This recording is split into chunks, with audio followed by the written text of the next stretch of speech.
My husband got arrested over $12 socks, and I exposed the whole system. The moment I saw those two squad cars pull into the Walmart parking lot at 10:15 at night, I knew my world was about to collapse. My husband had gone in 20 minutes earlier for medical scissors.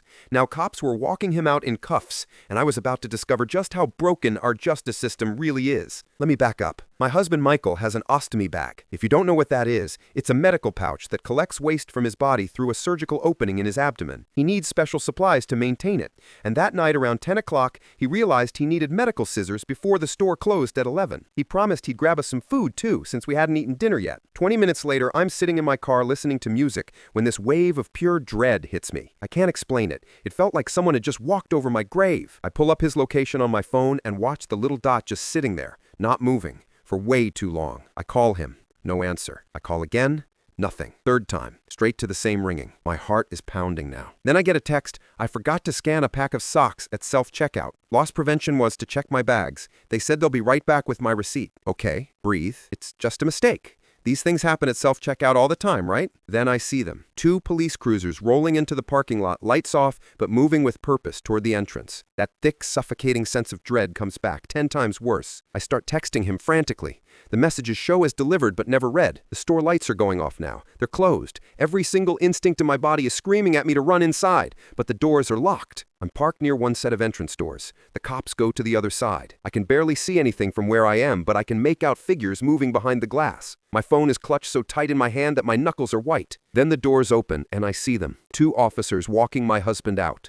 His hands are behind his back. He turns his head, scanning the parking lot, and when he spots my car, he screams at the top of his lungs, "Hey!" I don't think, I just move. I jump into the driver's seat and gun it across the parking lot, stopping right in front of them. The officers look startled. I throw the car in park and jump out. All this over a $12 pack of socks?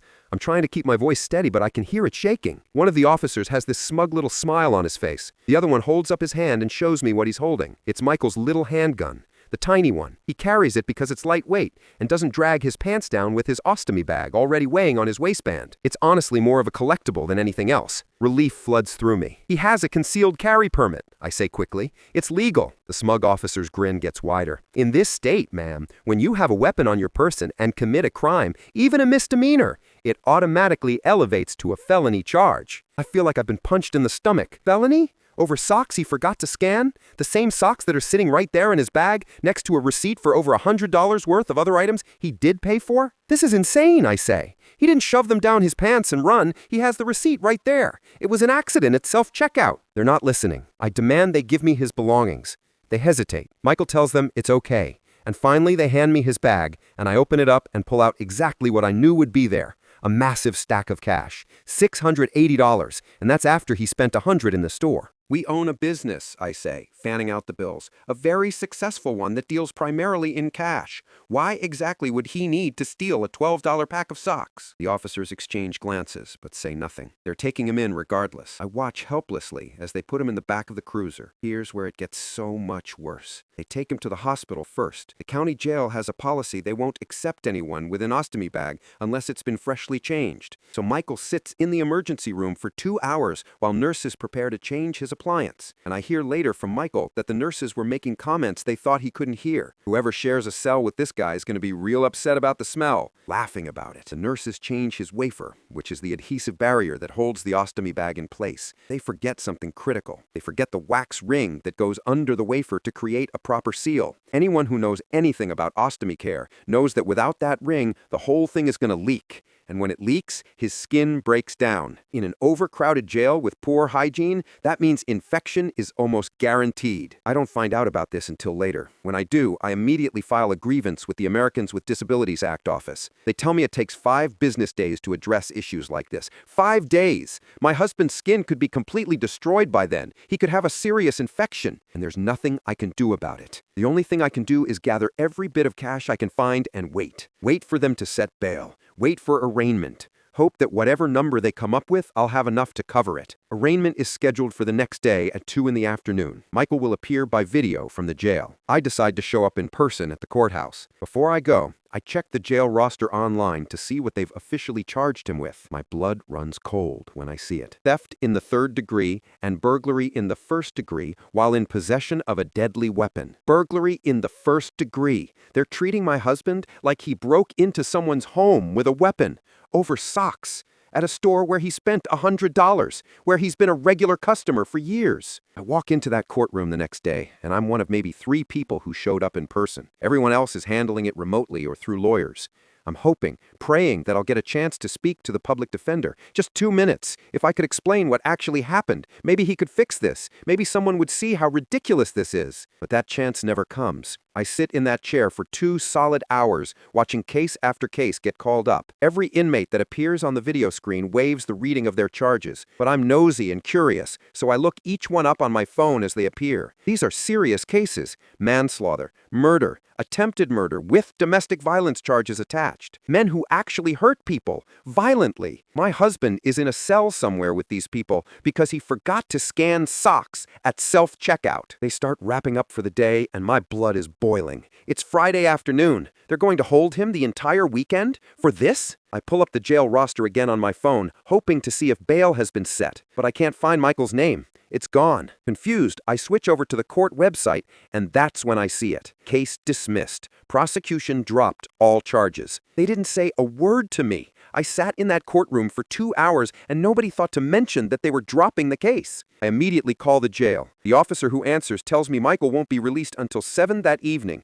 3 more hours. Even though the charges are dropped, even though there's no legal reason to hold him anymore. Michael calls me at 5. His voice sounds exhausted. Can you believe they dropped the charges? I say immediately. What? He had no idea. Nobody told him. He asks the guards and they confirm it's true, but he still has to wait. They won't process him out early. He tells me later that time was crawling. Every minute felt like 10. Then he has a stroke of genius. He reaches down and deliberately tears part of his wafer, the part the hospital nurses had improperly applied. He goes to the guards and tells them his ostomy bag is leaking. Suddenly they can move fast. Suddenly processing him out early isn't a problem anymore. They don't want to deal with the liability of a medical issue.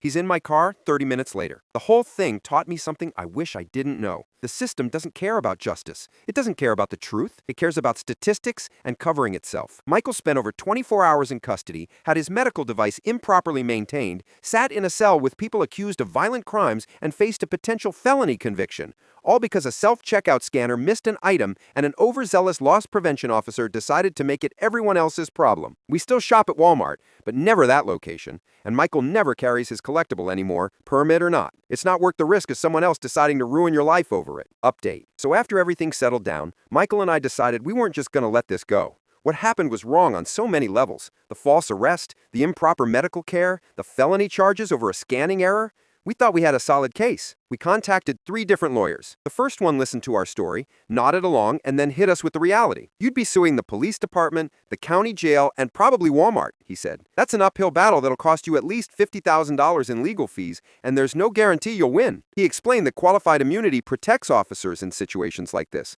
Since they were responding to a call from loss prevention, and Michael technically did leave without paying for the socks, accidentally, they had grounds for the arrest. The weapon charge was automatic under state law.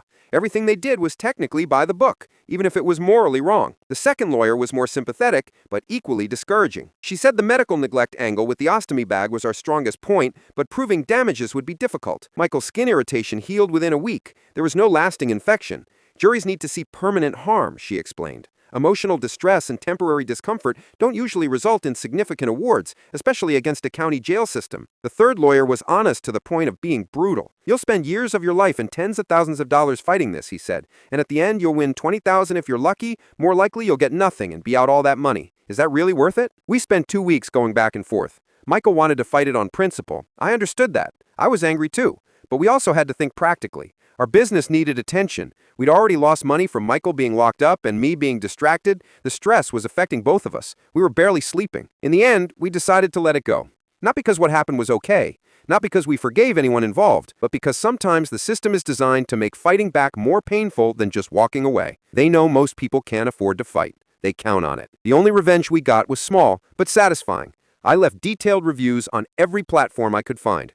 Google, social media, local community boards. I named the specific Walmart location and told the whole story. A few weeks later, I heard through a friend who works retail that the loss prevention officer who called the cops got transferred to a different store. I don't know if my reviews had anything to do with it, but I'd like to think they did. We moved on. But we didn't forget, and we definitely didn't forgive. Write what you think about this situation. Also, if you like this video, give a thumbs up, subscribe, and turn on the bell to receive notifications about the latest videos. See you next time. Bye-bye.